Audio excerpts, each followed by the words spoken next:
Bienvenue au podcast Tout simplement Véro. Cette semaine, je vous partage une passion grandissante pour la littérature. La lecture, pour moi, a pris plusieurs formes dans les dernières années.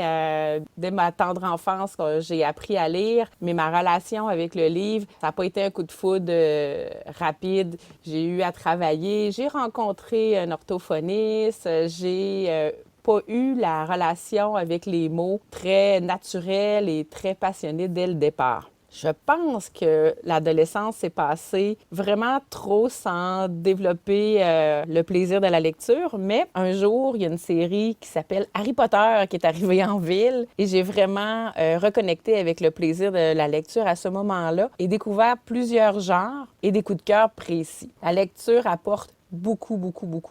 Et c'est une richesse. Et en développement personnel, il y a une tendance actuelle à recommander aux gens, pour augmenter leur bien-être au quotidien, de faire une lecture bien-être qui les passionne ou une lecture de développement personnel à tous les jours. Prendre un minimum de 5, 10, 15 minutes par jour pour pouvoir maintenir cette relation-là avec la lecture et selon certaines études, la lecture aura un impact bénéfique sur le bien-être global d'une personne. Alors, dans ma quête du bien-être personnel, dans ma quête du développement, j'ai réintégré la lecture qui est devenue vraiment un plaisir. Et c'est avec cette intention-là que j'ai le goût de vous partager ma relation avec la lecture, mais j'ai pas le goût de le faire seul. J'ai vraiment le goût de partager ces moments-là avec quelqu'un que j'estime, quelqu'un que j'apprécie énormément. Et c'est une super personne. C'est sûr qu'elle est née dans la même famille que moi, fait que j'ai pas le choix. Mais en toute franchise, elle est plus qu'une cousine. Elle est une amie sincère et profonde. Cette magnifique personne s'appelle Marie-Claire. Mais avant de vous la présenter, avant qu'elle contribue directement à ce podcast, je vous invite à me suivre sur mes différents réseaux sociaux, tout simplement Véro.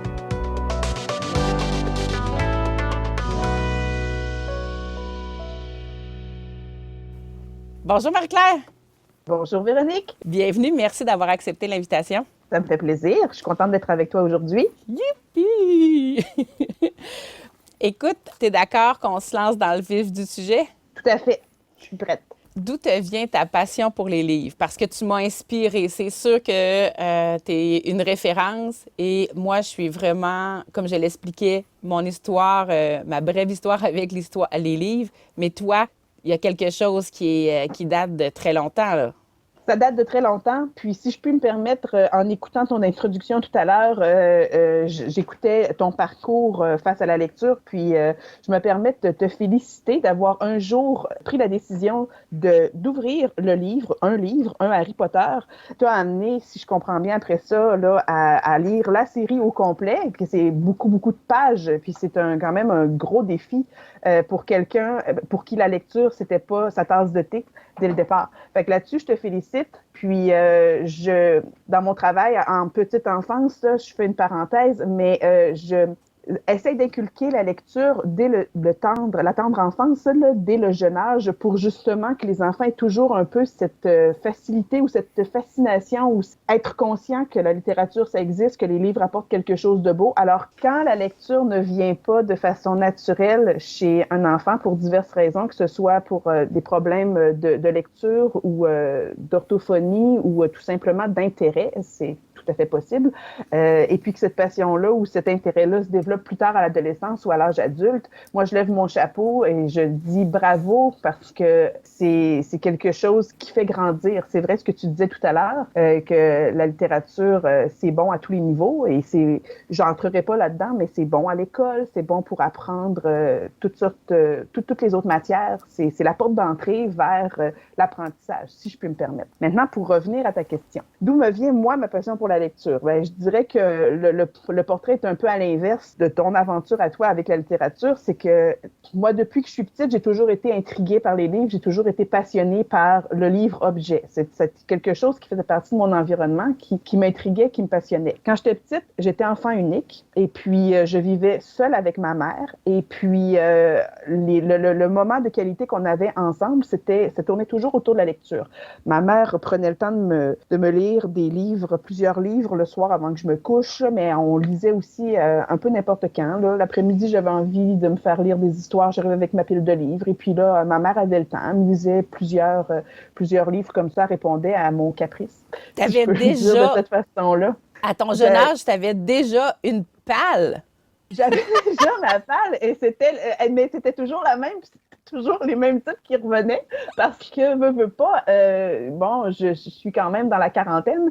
Dans ce temps-là, la publication jeunesse, il y en avait beaucoup moins qu'aujourd'hui, là. Donc, j'avais ma collection de livres Disney que tous les enfants de mon âge ont dû avoir dans leur bibliothèque, certainement. Et puis, j'avais quelques livres québécois aussi, un peu, mais bon, pas tant que ça. Mais j'étais passionnée par l'histoire qu'il y avait derrière les mots. Il n'y avait pas seulement ça dans la bibliothèque chez moi. Aussi, ma mère avait beaucoup de bandes dessinées. Elle avait toute la collection des Tintins, des Astérix, Gaston, tout ça. Puis, le soir, quand c'était temps de se coucher, là, je sortais des bandes dessinées, je les regardais, puis les dessins, je les trouvais fascinants. Pour comprendre l'histoire, je me suis vraiment creusé la tête pour déchiffrer les mots. Donc, je sais que j'ai appris à lire par moi-même en posant des questions à ma mère. Comment ça se prononce? M-O-N-S-I-E-U-R. C'est quoi ces mots-là ensemble? Ça fait quel mot? Ça fait monsieur. OK, parfait, je l'enregistre. On y va. Toutes les fois que je le vois, je sais qu'on parle de monsieur. J'ai commencé comme ça. Bref, ça a été ma première curiosité. Ah, il y a un autre événement très, très important. C'est que pas loin de chez moi, il y avait une librairie papeterie, Perlibec, avec des propriétaires, là, un monsieur et une madame absolument géniaux. Là. Ils étaient super, super gentils. Moi, j'allais passer des grands après-midi dans cette librairie-là à feuilleter des schtroumpfs, lire toutes sortes de bandes dessinées, des petits livres, tout ça. Jamais ils m'ont chassé ou ils m'ont dit si tu n'achètes pas, sors d'ici. Au contraire, ils me permettaient de m'asseoir entre les rangées de livres, de feuilleter, de dévorer, de regarder. Moi, là, cet endroit-là, dans ma tête, dans mon cœur, c'est un oasis de paix. Et puis, j'ai associé la lecture avec la sérénité, je pense, à ce moment-là. Un peu plus tard, quand j'ai commencé à avoir des sous en cadeau, peu importe, là, j'ai commencé à aller acheter mes premiers romans Castor Poche dans cette librairie. Je me suis même inscrite à un club de lecture de Castor Poche. J'ai encore le pin chez moi. Wow! Dans mes affaires, je l'ai vu. Et puis, alors là, je me suis dit que ça m'appartenait. Le choix des livres que j'achetais ou que je choisissais de lire, c'était ma porte à moi vers l'imaginaire. C'était du temps qui m'appartenait à moi. Et puis, comme je suis une fille qui est assez réservée puis qui n'a pas besoin de beaucoup de contact avec l'extérieur, ça me convenait absolument. Ensuite de ça, écoute, rapidement, la suite est allée... bon, tu sais, je prenais 2 autobus pour aller à l'école au primaire, donc j'avais le temps de lire. Je lisais dans l'autobus, je lisais à l'arrêt d'autobus. J'avais toujours un livre avec moi. En 6e année, je me rappelle très bien avoir caché des petits romans là, dans mes livres de maths. Et puis, sœur Françoise, elle voyait rien aller. J'étais capable. J'avançais plus dans mes lectures que dans mes cours de maths. Au secondaire, mes cours préférés, c'était le français. Je trouvais que c'était facile, alors qu'en mathématiques, c'est probablement parce que j'avais pas écouté en 6e année, mais c'était pas mal moins intéressant. Ensuite de ça, au secondaire, on a introduit à Rochebelle la période Lise.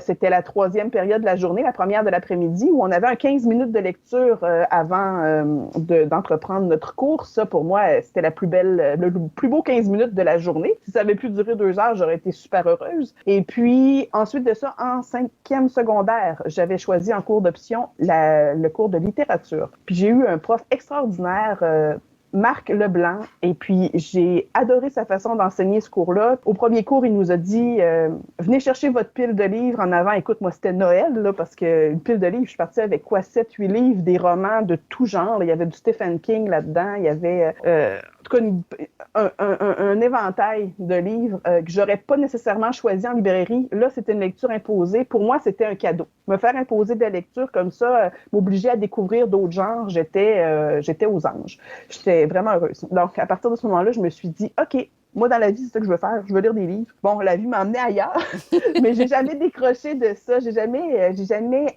laissé s'éteindre cette passion-là. J'ai voulu la transmettre à mes enfants quand ils étaient jeunes. Aujourd'hui, dans notre bibliothèque, il y a plus de livres pour enfants qu'il y en a pour adultes. Et puis, c'est peu dire parce que des livres pour adultes, j'en ai vraiment beaucoup. Mais j'ai toujours poursuivi cette passion-là. J'ai tenté de la transmettre à mes enfants. Je pense que, en tout cas, ils sont pas étrangers au livre. C'est clair. Ça, c'est sûr. Et puis, voilà, ça, c'est pour mon histoire, ma petite histoire, là, ma longue petite histoire, concernant ma passion pour la lecture. Tu as nommé des choses, puis je dois dire, parce que moi, j'ai eu l'opportunité de partager une année secondaire avec toi à Rochebelle et je n'avais aucun souvenir de cette période-là de lecture. Je devais être trop concentrée sur New Kids on the Block pour me rappeler.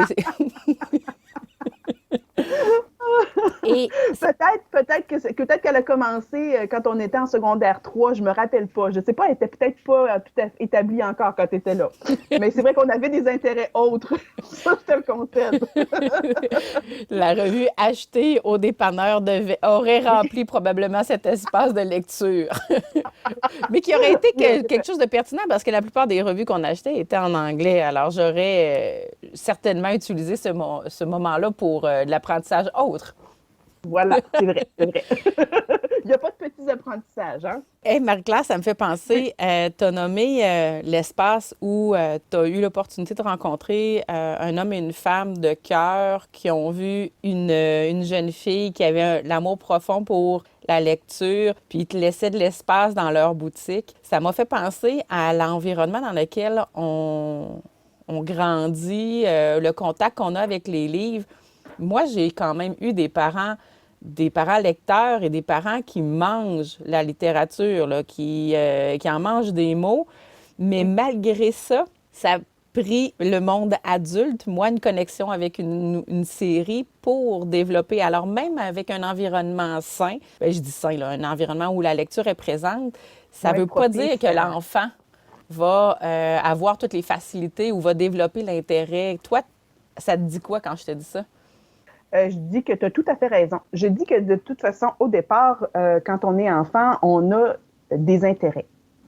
Puis ça ne veut pas dire que notre intérêt, bien, il peut être sportif, il peut être académique, il peut être au niveau de la littérature, il peut être au niveau de la construction, il peut être à toutes sortes de niveaux. Et puis, il suffit pas d'être baigné dans un environnement de parents lecteurs ou d'amis ou de fratries qui lisent et tout ça. Il suffit pas de ça. Il faut aussi parfois que ce médium-là nous soit présenté, nous soit amené. Je pense que de lire à notre enfant dès le tout jeune âge, là, pratiquement dès le berceau. Quand l'enfant entend son parent raconter une histoire, ça ouvre une porte vers l'imaginaire. C'est une première curiosité. Là, l'enfant se dit, OK, bon, il y a quelque chose. Après ça, s'il y a l'intérêt, l'enfant va aller lui-même ouvrir le livre, jouer avec le livre-objet, essayer de voir qu'est-ce qui se passe là. Il y a des couleurs, il y a des images, ça me raconte quelque chose. Et puis, au fur et à mesure où l'enfant grandit, cet intérêt-là va certainement grandir. Et puis,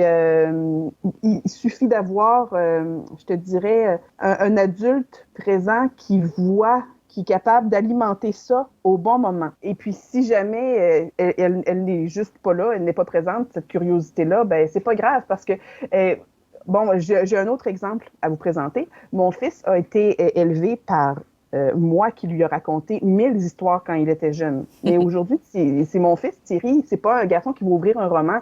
Il n'a jamais été intéressé par ça. Lui, il n'a pas lu Harry Potter. Il n'a même pas lu, ou très, très, très, très peu de livres dont vous êtes le héros. Tout ça, c'est pas ça sa tasse de thé. Mais c'est un grand lecteur. C'est un grand lecteur de lecture informative. Lui, il va lire, il a lu, il lit encore tout ce qui va être encyclopédique. Alors, on n'a juste pas les mêmes intérêts au niveau de la lecture. Thierry a besoin d'accumuler de l'information, il a besoin d'accumuler des faits.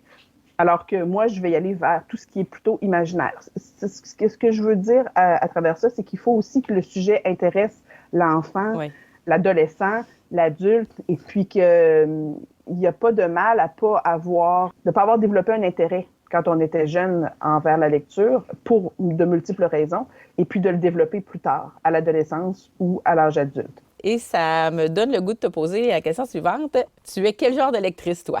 Bon, alors, moi, je te réponds que je suis une lectrice assez indisciplinée parce que je suis une fille indisciplinée. Alors, par exemple, je peux commencer un roman, l'abandonner parce que je manque d'intérêt, le reprendre des mois plus tard ou pas, si ça me tente pas. J'ai une pile à lire assez imposante, mais j'ai aussi une pile de romans commencés et non achevée, qui me fait de l'œil dans le coin de ma bibliothèque, puis qui me donne de temps en temps un bon sentiment de culpabilité. Alors, alors, il y a ça. Il y a aussi que je suis le type de lectrice qui adore ses livres. J'adore mon livre objet. Je m'en sépare pas.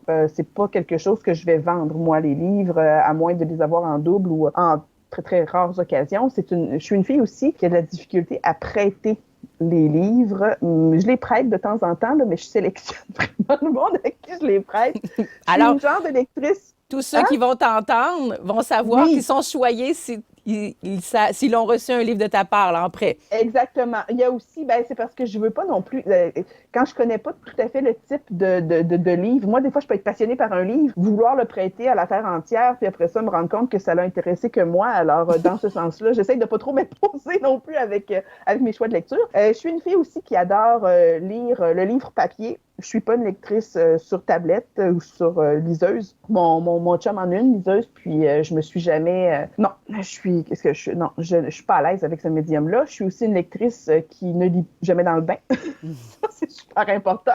Je crois pas en la lecture dans le bain, ça brise les livres. Ah! Ensuite, OK, c'est cool, c'est super intéressant. Oui, et puis, sinon, quel type de lectrice je suis? Moi, je suis une fille qui lit beaucoup de fantastique, beaucoup de fantaisie, un peu de science-fiction. Mon chum m'en glisse de temps en temps dans les cadeaux qu'il m'offre. Puis lui, il y a une belle collection de livres de science-fiction. Je ramène le policier dans mes lectures aussi. J'en lisais moins, je commence à en lire un peu plus. Je lis de l'horreur aussi. Beaucoup de romans jeunesse, j'adore ça. Des bandes dessinées, des romans graphiques aussi. Je commence à en avoir une belle quantité. Des romans graphiques, il se fait quelque chose de vraiment beau de ce côté-là. Quelques romans historiques. Puis, dans ma bibliothèque, j'ai plusieurs classiques qui datent de la fin de mon secondaire, début cégep, mais que je ne relis plus. Là, c'est plus vraiment vers ça qui m'intéresse pour l'instant. Puis, en terminant, en 2021, ce que j'essaye de faire, c'est de m'organiser, d'avoir une structure dans mes lectures. Alors, je me fais des piles à lire que j'essaye de respecter, puis dans lesquelles j'essaye de varier les genres, les longueurs et les formats. Et puis, nouveauté, je tiens depuis peu une page Instagram sur laquelle je partage mes lectures courantes. Alors, ça m'aide aussi à m'y retrouver et à faire le suivi moi-même, personnellement, de où est-ce que je m'en vais avec mes lectures. Tu as vraiment lu dans mon esprit parce que je venais juste de me laisser une petite note pour dire « Hey, c'est vrai, j'ai oublié de présenter ton compte Instagram. » Je te laisse le nommer pour la curiosité. Oui, tout à fait. Alors, c'est la raton liseur. Raton liseur, comme un raton laveur ou un raton qui lit. Voilà, c'est ça ma page Instagram. Et puis, là-dessus, je présente les lectures courantes que je suis en train de faire dans le moment et présente des nouveautés, puis des choses qui viennent de sortir en librairie. Fait que des fois, ça nous donne des idées. Moi, j'en suis plusieurs pages Instagram de booktubeuses et puis de booktubeurs. Puis, j'aime ça, tout le monde ensemble. Il y a des livres qui reviennent souvent, ça nous donne l'envie de les lire et on fait des découvertes aussi des livres qu'on n'a jamais entendu parler. Je trouve que c'est une belle façon de partager la passion de la lecture. Moi, j'ai commencé cette relation-là avec les booktubeurs et je dois dire que c'est ça qui a alimenté dans la dernière année mon désir avec le développement personnel d'intégrer un moment de lecture par jour. Tout ça dans le respect, la bienveillance. Tu sais, je tiens à dire, là, je m'oblige pas à faire les choses si je sens que j'ai pas le goût ou ça marche pas, je le fais pas. Là. On s'entend? Non, là? C'est le secret. Il faut que ça reste quelque chose de plaisant puis d'intuitif. Tu as le goût, ça t'adonne, tu le fais. Absolument. Mais avec l'intention de sortir de cette zone de confort-là, hein, parce que c'est à la mode dans les dernières années de développement personnel, sortir de sa zone de confort, on dit que c'est là que la vraie vie se passe, que les choses arrivent. Parce que j'ai appris des nouveaux mots, moi. Une palle, je savais pas c'était quoi. Alors, c'est en contact avec ces gens-là, les booktubers, que j'ai découvert ce nouveau lexique-là. Mais ça m'a aussi appris à développer ma propre réalité face à la lecture. Alors, j'en ai écouté des personnes qui s'obligent à terminer un livre. Alors, pour moi, ma relation avec le livre doit rester dans le plaisir et dans le bonheur. Alors, moi, je n'ai pas développé cette culpabilité-là de regarder un livre qui n'est pas terminé parce que je suis pas capable, mais je me juge pas je suis pas capable. je l'aime pas, j'embarque pas, ça n'a rien à voir avec l'auteur, c'est soit le moment dans ma vie, peut-être que je le reprendrai, mais c'est ça, pour moi, la culpabilité du livre non terminé est pas née. Ben, tu as raison, là, je te reprends à ce niveau-là parce que ça, c'est une vérité, là, une vraie vérité. Des fois, on commence un livre puis on n'est juste pas dans le bon moment dans notre vie pour l'apprécier à sa juste valeur. Et puis, suffit de quelques mois ou même de quelques années plus tard, on va le reprendre puis on va se dire, voyons, là, j'embarque, puis là, ça vient me chercher, puis là, maintenant, je fais des liens avec des lectures que j'ai faites entre-temps, puis là, OK, ça me convient, là, à ce moment-là. Alors ça, c'est tout à fait vrai. Le sentiment de culpabilité face au livre qui n'est pas terminé, moi, je l'ai parce que des fois, je me donne j'ai des grandes attentes en face d'un roman. J'avais lu la 4e de couverture, je m'étais dit « Waouh, ça va être vraiment extraordinaire » ou « C'est un livre que j'ai reçu en cadeau, puis j'adore la personne qui me l'a offert, donc je veux aimer ce livre-là absolument. » Quand ça clique pas, quand ça arrive pas, oui, là, moi, je le développe. Mon sentiment de culpabilité, malheureusement. Mais bon, tu sais, c'est pour ça que je me dis, je vais le relire à un moment donné. Mais on peut pas tout aimer. On peut pas tout aimer, puis il faut que ça reste simple, puis il faut que ça reste vraiment, vraiment agréable la lecture. Sinon, ça perd son point totalement. Là. Fait que là-dessus, t'es bonne de commencer cette relation-là avec le livre d'une façon beaucoup plus sereine. Bien, je pense que c'est un ancrage que j'ai développé parce que ma relation avec le livre est peut-être pas aussi solide que la tienne. Je sais que si je me pousse à faire une lecture qui m'emmerde, je sais pas si c'est un mot qui se dit publiquement. Ça se dit. Ah, ça se dit. Alors, si je commence un livre et je me pousse à le faire et je suis emmerdée, je suis désolée, c'est sûr que ça va, je le sens dans mon énergie, ça va repousser, le livre va rester sur la table de chevet et je vais comme développer une rigidité parce que je l'ai exercé dans cette relation-là, je l'ai travaillé. Alors, je sais qu'aujourd'hui, si je veux garder le plaisir de la lecture constant dans ma vie, bien, je suis à l'écoute. Je suis à l'écoute de ça. Ah, j'étais 2e chapitre, 3e page, peu importe où je suis rendue. Si ça monte pas, puis je trouve un autre livre. C'est parfait. C'est ce qu'il faut faire. Puis se forcer à finir un livre, puis à la toute fin, se dire finalement, je l'ai vraiment pas aimé, puis j'ai pas apprécié le temps que j'ai passé à le lire, ben c'est du temps un peu perdu, là. Fait que si t'es pas obligé, ben tu le fais pas. Tu passes à la prochaine lecture, puis tu te lances dans quelque chose que tu risque d'apprécier. Fait que ça, c'est parfait, c'est génial. Mais là, aujourd'hui, là, oui. Toi, tu as décidé de contribuer au partage de la lecture avec un coup de cœur. Certainement pas un livre que tu as lu puis tu te dit « Ah, mon Dieu, ça fait 3 ans qu'il est sur ma table de chevet puis je suis pas capable de le finir. » Il n'est pas resté longtemps sur ma table de chevet. Ce livre-là, je l'ai reçu en cadeau à Noël. Mon amoureux, pour la petite histoire, là, ça fait quelques années qu'à Noël, il m'offre des livres. Oui, je suis capable de m'acheter des livres, le problème n'est pas là, mais les recevoir en cadeau par quelqu'un qui les a choisis pour moi, c'est wow! C'est vraiment génial.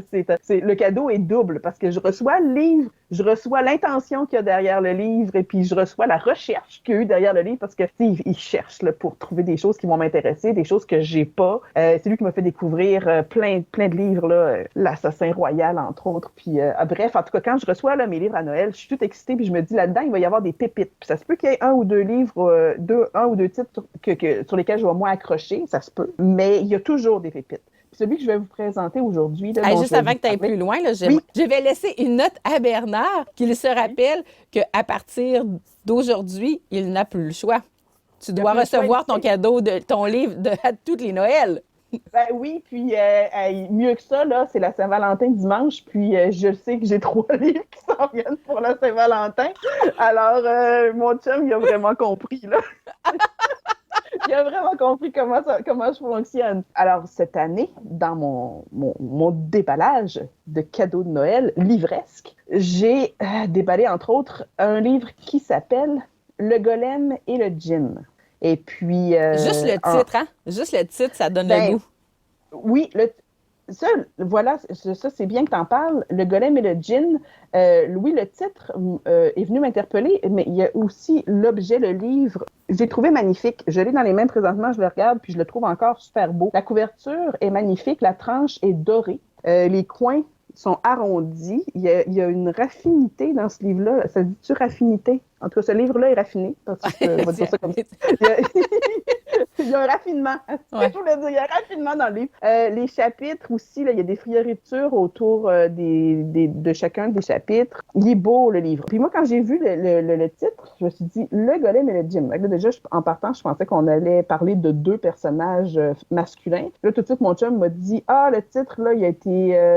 il aurait dû écrire la golem et le djinn. Ça aurait été plus juste, parce que dans le fond, on parle d'une golem et d'un djinn. Et puis, parmi tous les livres que j'ai reçus en cadeau, c'est pas lui le premier que j'ai lu, mais j'aurais dû, parce que c'est mon préféré. Parce que je me disais, un golem ou une golem, là, moi, j'avais un préjugé envers ces personnages-là. En gros, un golem, là, c'est un personnage d'argile qui est pas raffiné, là. Pas comme la couverture de mon livre. C'est un personnage qui est grossier, là, qui est taillé dans l'argile, qui peut être immense, mais c'est surtout qui est un peu abruti parce que son seul but, lui, dans l'existence, il a été créé pour une chose, c'est servir son maître. Puis habituellement, son maître, il ne le crée pas pour faire de la soupe ou passer la balayeuse. Là. Il le crée pour aller attaquer, tuer ou remplir les dessins funestres là, que son maître peut pas faire lui-même de ses propres mains. Donc là, je me disais, on va suivre toute une aventure complète sur un golem innocent qui va faire quoi? Briser des choses à New York. Là, je le voyais quasiment comme dans King Kong. Qu'est-ce que ça va être ça? Puis là, c'est le djinn qui est venu me chercher parce que le djinn, c'est un personnage que... J'aime l'origine de ce personnage-là. J'aime le fait que ça vient du désert. Les djinns, ce sont des esprits de feu, des êtres magiques, des êtres qui peuvent vivre des milliers d'années. J'aime la magie qu'il y a derrière le djinn. Fait que c'est plutôt le djinn qui est venu me chercher, moi, dans ce livre-là. Ce magnifique livre que tu nous présentes est déjà très intéressant juste par sa description. On dirait que je le sais à travers l'écran. mais il est plus qu'une couverture, j'en doute pas. Oui. Alors, je t'invite à m'en parler, ne serait-ce que par ses caractéristiques, le nombre de pages, auteur, maison d'édition, là, de où ça vient. Alors, ce livre-là a été écrit par une auteure qui en était à son premier roman. L'auteure se nomme Helen Wecker. Ce roman-là a été publié en toute première fois en 2013 chez HarperCollins sous le titre The Golem and the Genie. A ensuite été publié une première fois en français sous le titre La femme d'argile et l'homme de feu. Ce qui décrit mieux, selon moi, là, ce de quoi. Mais je ne sais pas s'il est aussi vendeur. On dirait qu'il y a quelque chose, hein? La femme d'argile et l'homme de feu, je ne sais pas pourquoi. Alors ça, c'était publié chez Robert Laffont en 2015. Puis là, on a une autre... Le livre que j'ai présentement, lui, a été publié chez Barcelone en 2016. Et puis sous le titre « Le golem et le djinn ». Je ne sais pas pourquoi ils ont choisi de changer le titre, mais ça arrive. Ah oui, et puis c'est un livre qui fait 525 pages à peu près, qui se détaille autour de 45 $. Quand même. Quand même. C'est peut-être parce que la tranche est en argent, qui sait.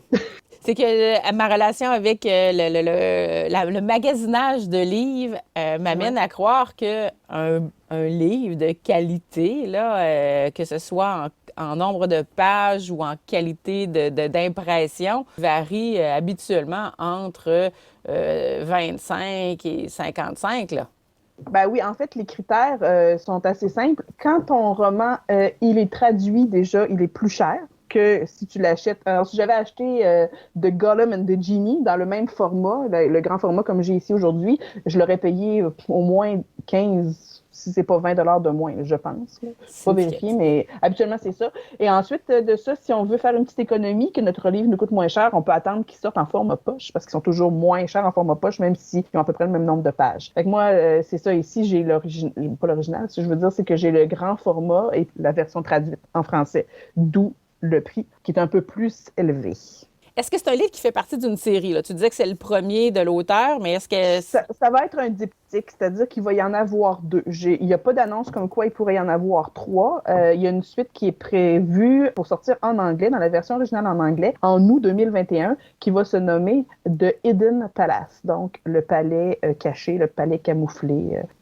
Quel genre de livre? Ça se place dans le fiction, dans le fantasy, certainement pas dans les biographies, là? Non. En fait, c'est ce que j'ai aimé de ce livre-là, c'est que c'est fantastique, évidemment, à cause de nos 2 protagonistes qui ne sont pas des êtres humains. Et puis, on va chercher leur histoire dans le fantastique. Mais ça se passe à New York en 1899. Donc, l'action se situe dans une époque qui a existé. Dans ce sens-là, c'est un roman historique parce que quand on va se promener dans les rues de New York, quand l'auteur va nous décrire les lieux, puis il va y en avoir plusieurs, c'est tout à fait, c'est tiré de la réalité, c'est tiré de l'histoire. Et dans ce sens-là, c'est ce que j'ai apprécié. Il va y avoir de temps en temps, là, surtout quand on va parler du génie puis qu'on va se déplacer dans le désert, là, où on va parler un peu de ses origines, évidemment que là, il va y avoir son palais de cristal. Et bon, ça, on s'entend que c'est un lieu fictif. Mais pour le reste, on va parler des Bédouins dans ces années-là, dans le désert syrien. On va revenir un peu en Pologne pour suivre l'origine là, du créateur de notre golem. Et c'est ça, c'est un aspect que j'ai vraiment apprécié de ma lecture. Pour moi, c'est comme l'introduction d'un bref résumé de ce que... Oui. C'est l'introduction de mon résumé, là. Tout à fait, t'as raison. Je peux me lancer dans mon résumé pour vous donner vraiment le goût là, de lire ce livre-là. Genre nous teaser, hein? C'est ça qu'on dit. Hein? Oui, je sais pas exactement. Comment on dit ça en français? Nous allumer? Non. Oui, allumer la flamme de la passion de la lecture, de la passion, de l'intérêt. Allumer l'intérêt pour ce livre-là. J'aime bien dit comme ça parce que juste, moi, dans mes référents, allumer, c'est plus un côté qui est relié à l'érotisme ou à la sexualité. Fait que, tu sais, allumer quelque chose, là, j'aime bien le comment tu l'as tourné. Voilà. On va faire naître l'intérêt. C'est ce qu'on va faire aujourd'hui. On va mettre l'intérêt J'espère en tout cas que ça va faire naître l'intérêt pour ce livre-là. Et tout d'abord, je veux dire qu'on n'est pas obligé d'avoir un intérêt marqué pour le fantastique, pour lire ce livre-là. Je pense que ça s'adresse vraiment à tout le monde. Et puis, dès l'adolescence, là, c'est quelque chose qui est... Il ne faut pas se laisser rebuter par 525 pages. Ça se lit tout seul. C'est du bonbon. On va suivre l'histoire de Shava, qui est notre golem, et de Ahmad, qui est notre djinn. Et tous les deux sont nouvellement arrivés à New York en 1899, donc au début du 20e siècle, en plein boom d'immigration. Ils s'y retrouvent malgré eux, l'une parce qu'elle suivait son maître entre la Pologne et les Amériques, l'autre parce qu'il a voyagé dans une bouteille d'huile d'olive pendant des siècles avant d'être libéré par hasard par un ouvrier libanais dans son atelier de la Petite Syrie. Il devait avoir tellement hâte. Il n'était pas conscient. C'est pour ça que quand il va se réveiller puis sortir de sa bouteille, il va être désorienté puis il ne saura vraiment pas qu'est-ce qu'il fait là, où est-ce qu'il est, et surtout pourquoi il est dans le corps d'un humain. Alors, si je commence avec Ahmad, là, justement, c'est un djinn, un génie, qui va reprendre vie pour la première fois depuis un millier d'années dans la boutique d'un dinandier qui avait eu comme contrat de réparer une bouteille dans laquelle il était prisonnier. Un dinandier, rapidement, c'est un ouvrier qui travaille le cuivre, qui va fabriquer des casseroles ou qui va fabriquer des pièces là, de cuivre. Alors, bon, on peut comprendre que dans ces années-là, c'était un métier qui était assez populaire et en demande. Et puis, notre dinandier est syrien. Puis, voilà, il vit dans le quartier de la Petite Syrie, à New York. Et puis bon, notre génie, quand il sort de sa bouteille, il est complètement désorienté, il est nu comme un verre, puis il est en colère incroyable contre la personne qui a osé l'enfermer dans le flacon, parce que lui, son dernier souvenir, c'est d'avoir été fait prisonnier, puis d'avoir été enfermé dans le flacon. Mais sinon, avant ça, tout est flou. Il sait qui il est, il se rappelle plus son nom, mais il sait qu'il est un génie puis qu'il ne devrait pas avoir une forme humaine. Fait que là, non seulement il se trouve prisonnier, il a été fait prisonnier dans la bouteille, il a été aussi fait prisonnier dans sa nouvelle forme humaine. Et puis, ça l'insulte vraiment beaucoup.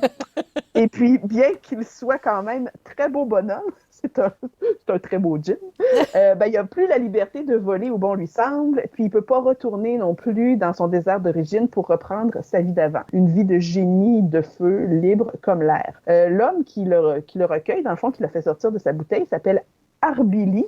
Et puis, lui, il va l'aider comme il le peut. Il lui procure des vêtements. Il lui explique un peu où est-ce qu'il est, quand il est aussi, là, où est-ce qu'il se situe dans le temps, exactement. Il lui procure un endroit où loger, puis il lui procure aussi une oreille pour l'écouter. C'est lui qui va devenir un peu son ami de fortune, Et puis, comme c'est le seul à connaître l'identité du djinn, puis à croire, de toute façon, il l'a vu sortir de la bouteille. Donc, pour lui, c'est une évidence. Et puis, pour lui, c'est une ancienne légende parce que pour les gens de son peuple, oui, ils en ont déjà entendu parler, mais c'est comme un peu pour les Irlandais, les farfadets. Là. Ça fait partie du folklore. Donc, ça ne devrait pas exister. Et puisqu'il en a un devant lui, il va y croire, puis il va s'organiser pour que son secret reste caché, pour pas qu'il soit découvert par qui que ce soit d'autre. Et puis, bon, ce que va chercher notre djinn un peu tout au long de l'histoire, c'est de tenter de se rappeler qui lui a fait ça, qui l'a transformé en humain, puis qui l'a gardé prisonnier pendant toutes ces années. Notre golem, pour sa part, son histoire est aussi intéressante. Quand elle débarque à New York, elle a seulement 2 jours quand elle arrive à Ellis Island pour s'enregistrer, parce qu'elle arrive en paquebot, et puis là, elle passe par Ellis Island avant d'arriver à New York. Elle, notre golem, elle a été créée quelques semaines auparavant par un vieux rabbin défroqué un peu fou, d'après la commande de Otto Rodfield, qui est un juif polonais au caractère peu avenant, moi qui souhaitais avoir une femme parfaite. En gros, c'est un homme, un homme petit, pas très beau, pas très gentil, pas très avenant, qui avait quand même assez d'argent. Il a hérité de l'argent de ses parents qui sont décédés. Il a décidé, lui, au lieu d'investir dans son métier qui était vendeur de meubles, il a décidé d'investir son argent dans une golem, qui est allé voir notre vieux rabbin un peu fou pour se faire fabriquer une golem sur mesure. Lui, ce qu'il voulait, dans le fond, c'est avoir une femme qui allait lui être fidèle et puis lui obéir au doigt et à l'œil jusqu'à la fin de ses jours. C'est ce qu'il voulait. C'est très tendance, là, comme thème. Ben oui. Puis ce qu'il voulait, en plus de ça, c'est qu'elle soit jolie et tout et tout. Puis bon, là, on s'entend que quand on parle de fabriquer un golem, là, c'est là, moi, que j'accrochais pas. Puis je me disais, ah mon Dieu, ça va être un bloc d'argile à forme humaine. Mettez un gros bloc avec 2 bras, 2 jambes, puis ça va être vraiment laid. Mais non, en fait, parce que le rabbin, lui... il traficote un peu avec les forces obscures. C'est pas clairement expliqué comme ça, mais on le comprend. Lui, là, il a été là, dans le dark side. Là. Fait que il est revenu avec des capacités un peu hors de l'ordinaire. Il a créé, elle est quand même faite en argile, cette golem, mais sa peau a l'air humaine, ses cheveux sont humains, ils ne pousseront jamais, mais on comprend que les cheveux ont probablement été récupérés sur quelqu'un qui est décédé. Les yeux également. Mais sinon, elle a l'air tout à fait humaine, et puis il a été capable de lui insulfer aussi une personnalité. Alors, c'est une golem qui est intelligente, qui est débrouillarde, qui est docile, parce que c'est ce que voulait son maître. Oui, c'est ça. Hein? C'est ce qu'il voulait, une femme qui était docile, mais c'est à peu près ça de son caractère, qui est très douce, qui est très gentille. Alors donc, Otto Rodfield va s'embarquer sur le paquebot avec sa nouvelle cargaison. Sa femme va être dans une caisse dans le fond du paquebot parce que le rabbin lui a dit: donne-lui naissance seulement arrivé à New York. Donne-lui pas naissance dans le bateau parce que on ne sait pas ce que ça pourrait faire quelle pourrait être sa réaction. Oui, c'est ça. De prendre vie sur l'eau comme ça, si elle décide que... Parce qu'une golem, alors, faut comprendre que ce sont des êtres qui sont dotés d'une force surhumaine et qui ont un pouvoir de destruction absolu. Alors, il faut qu'elle prenne naissance sur le paquebot pour y avoir des dégâts. Donc, il s'embarque, tout ça. Puis, ben non. Là, lui, il décide que à 2 jours d'arriver à New York, il est tanné, il a envie, lui, de connaître sa femme. Avec, il descend dans la cale, il ouvre sa boîte, si on veut, puis là, il récite la formule pour lui donner vie. Depuis le début du voyage, lui, il se sent mal, il se sent pas bien, il est un peu malade. Peut-être pour ça aussi qu'il a décidé de lui donner naissance pour avoir le réconfort de quelqu'un, là, sa femme, entre parenthèses, là, pour pas être malade tout seul sur le bateau. Il n'y a pas d'amis, tout ça. Mais finalement, la golem prend vie. Otto décède quelques heures après. Il aura fait une appendicite. Donc, l'histoire commence comme ça. Notre golem a connu son maître. Ok, elle sait qui il est. Elle a ressenti sa douleur. Elle a ressenti son désarroi. Puis elle a ressenti son décès. Elle n'a pas eu le temps de se lier à lui. Lui, il n'a pas eu le temps de lui dire: je suis ton maître, tu vas devoir m'obéir jusqu'à la fin de mes jours.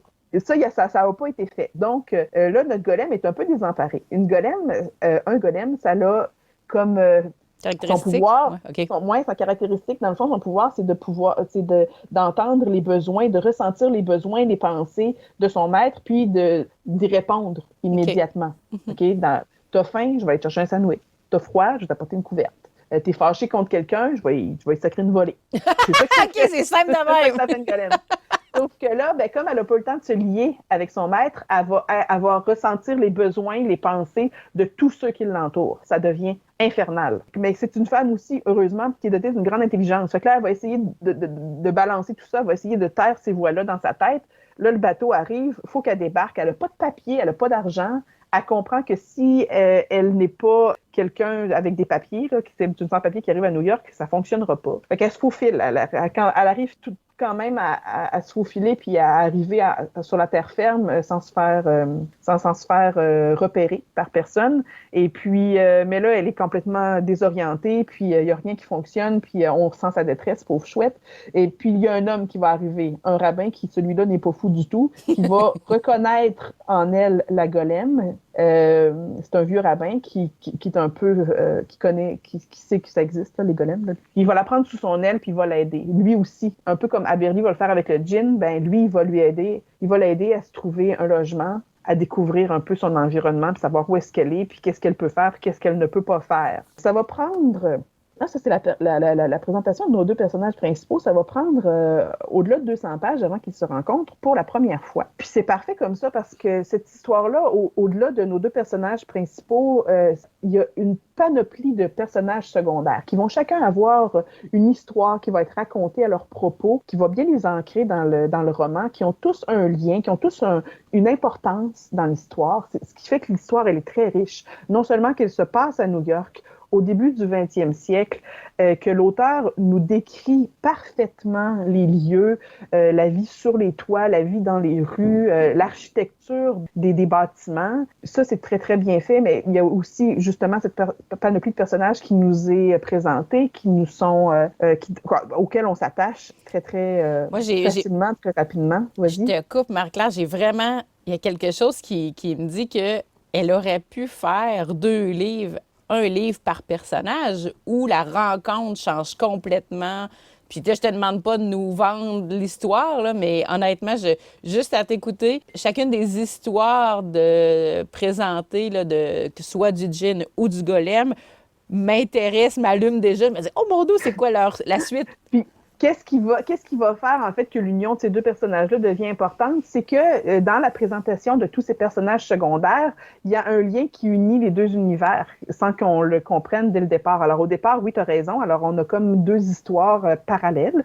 Et puis, au fur et à mesure où on avance dans le récit, on comprend. Puis là, on fait des liens. Puis on se dit, OK, oui, bon, il va y arriver ça et ça. Et quand les deux personnages se rencontrent au début, on le décrit comme une histoire d'amour, mais moi, c'est vraiment pas comme ça que je l'ai senti. Honnêtement, non, c'est vrai, il n'y a pas un coup de foudre entre ces deux personnages-là. Au contraire, les deux réalisent qu'ils ne sont pas des humains. Quand ils se rencontrent pour la première fois, réalisent qu'ils sont chacun des êtres différents, mais ils ne savent pas. L'un ne sait pas ce que c'est un golem, l'autre ne sait pas ce que c'est qu'un djinn. Tout ce qu'ils savent, c'est que, parce que dans le fond, ces deux personnages-là, faut pas oublier qu'ils ne dorment pas, ils ne mangent pas, ils n'ont pas les mêmes besoins que les autres, ça, il faut qu'ils le cachent aux gens qui les entourent. Quand ils réalisent qu'ils ont ces points-là en commun, ils décident de se rencontrer la nuit, de temps en temps, c'est sur une période de temps, puis ils vont apprendre à se connaître. Il va naître un petit quelque chose entre les deux. Mais c'est pas une histoire... Le roman, c'est pas une histoire d'amour. C'est pas vers ça que l'auteur veut nous amener. Ça aurait été trop facile. C'est beaucoup plus grand que ça. Alors, il y a quand même quelque chose, il y a quand même un lien qui unit nos deux personnages. Ça va nous être révélé à la toute fin. La fin, elle est vraiment extraordinaire aussi. Mais c'est pas une fin. En fait, ça aurait pu. OK. C'est pas une fin en queue de poisson. C'est pas non plus... C'est que là, on a envie...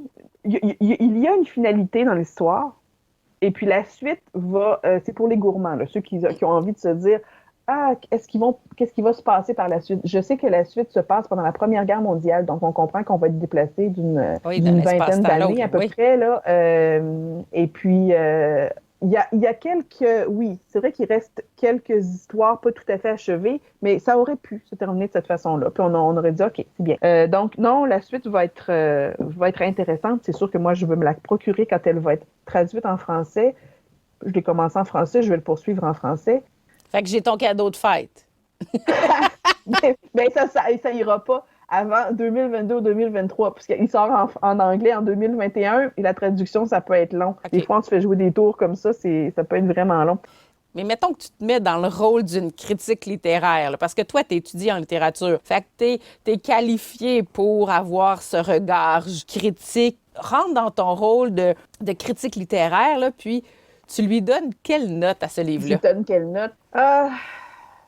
J'ai envie de lui donner un bon 4,9 sur 5, comme il faut. Quand même. Parce qu'au niveau... c'est pas seulement que l'histoire a été terriblement intéressante, là, mais c'est parce qu'il est diablement bien écrit. Ce livre aussi, il n'y a pas de longueur. Parfois, il y a des romans qui me passionnent. Je trouve ça vraiment super intéressant, mais je sais qu'il y a des longueurs, puis qu'il y a des passages parfois que je lis à la diagonale ou pas celui-là. Chaque mot a sa raison d'être. Chaque virgule est à sa place. L'histoire est terriblement bien écrite. Elle est bien divisée aussi.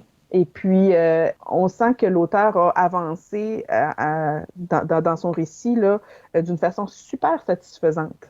On a une question, ça prendra pas 5 chapitres avant d'avoir la réponse à cette question-là. C'est très, très riche. L'histoire nous apporte, comme je le disais plus tôt, là, beaucoup de personnages qui ont chacun leur histoire. Et puis, j'ai de la difficulté à en dire plus sans rien dévoiler. Ah, c'est important. On n'est pas ici pour briser la magie. Mais pour la créer. C'est un livre qui est très bien construit. C'est ce que j'ai à en dire. C'est notre première collaboration. Oui. Est-ce que cet échange-là te donne le goût de poursuivre notre collaboration? Oui, puis je te dis merci de m'avoir invité parce que tu me sors de ma zone de confort. Moi, habituellement, je suis à l'écrit, je suis pas à l'oral. Et puis, même si j'ai eu l'impression de m'éparpiller un petit peu dans mes propos, je suis contente de l'avoir fait avec toi. J'ai envie de partager ma passion pour la lecture avec ceux qui nous écoutent et avec toi, Véronique. Je trouve que c'est le plus beau des cadeaux de se faire proposer des nouveaux titres de lecture. Alors, c'est ce que je veux faire. Alors, dans ce désir commun du partage et avec cette intention de collaboration qui naît, mais qui va se poursuivre, tu viens de le confirmer, moi, je suis curieuse de savoir qu'est-ce qui fait, parce que je pense qu'en toute franchise, on avait l'intention de poursuivre, mais tu aurais pu dire après la première collab, non, vraiment pas pour moi. Merci Véronique, ça a été une belle expérience, mais ça va se limiter à un essai. Mais là, on est ailleurs. Mais mettons qu'il y aurait pu avoir cette option-là. Qu'est-ce qui fait que tu as choisi ce livre-là comme première collaboration? Tu sais, qu'est-ce qui fait que le coup de cœur est assez grand pour dire... Bien, lui, là, c'est le livre que je veux faire découvrir. Je ne sais pas s'il va y avoir d'autres plateformes, s'il va y avoir d'autres moments, mais lui, c'est celui-là que j'ai le goût de partager à travers toute ta bibliothèque. Là. On s'entend, tu en as plus qu'un, là. Ah oui, j'en ai plusieurs. Ben, en fait, celui-là, je me disais que, sincèrement, si j'étais une libraire qui avait à proposer un livre, il y a plein de raisons pour lesquelles je le proposerais celui-là, parce que j'aime toujours faire découvrir le fantastique aux gens qui en ont jamais lu. Et ça, c'est un très beau début. Comme je le disais plus tôt, là, c'est un livre qui est pas trop plongé dans le fantastique. On n'est pas dans un univers non plus inconnu. Hein? On est dans un univers assez connu, New York. Deuxièmement, ça va être un diptyque. Donc, 2 livres, c'est pas une série non plus. On se lance pas dans une série comme L'Assassin Royal d'une 30aine de livres ou des Brandon Sanderson où on a des livres à n'en plus finir. Alors, des fois, ça peut être décourageant de dire « Ah, mon Dieu, si je commence le premier puis que j'aime ça, je vais être obligée de lire le deuxième, le troisième, quatrième, ça va me coûter une fortune, ça va me prendre du temps. » Fait que c'est pas le cas avec ce livre-là non plus. Et puis, ensuite, je pense que tout le monde a envie d'avoir un beau livre avec une belle tranche puis une belle couverture dans sa bibliothèque.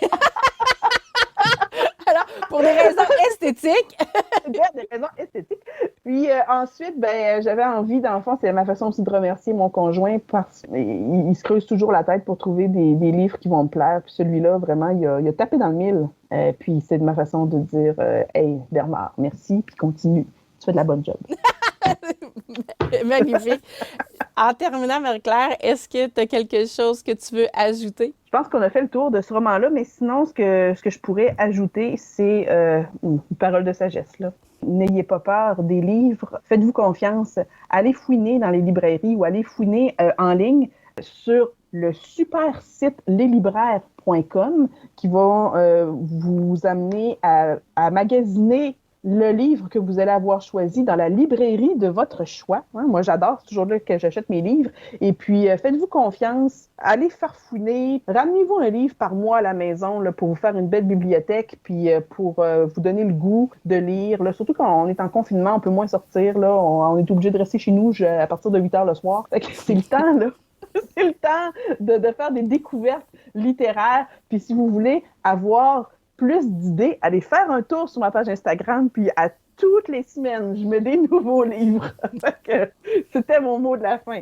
Cette parole de sagesse est entendue. Je me permets de te remercier grandement, Marie-Claire, pour avoir accepté, avoir sorti de ta zone de confort, c'est toi-même qui l'as nommé, et de partager avec moi ce plaisir de la découverte et de la littérature. C'est très apprécié. Merci énormément. Merci à toi de m'avoir invité, puis j'ai hâte de recommencer, puis je prépare déjà mon résumé pour mon prochain roman que je vais présenter dans ton podcast. Yeah! C'est vraiment, vraiment cool. Je suis vraiment contente. C'est ce qui termine le partage de la semaine. On se dit à une prochaine rencontre, mais en attendant, je vous invite à me suivre sur mes différents réseaux sociaux et celui de Marie-Claire. Et je vous souhaite de passer une très belle semaine. Bye bye!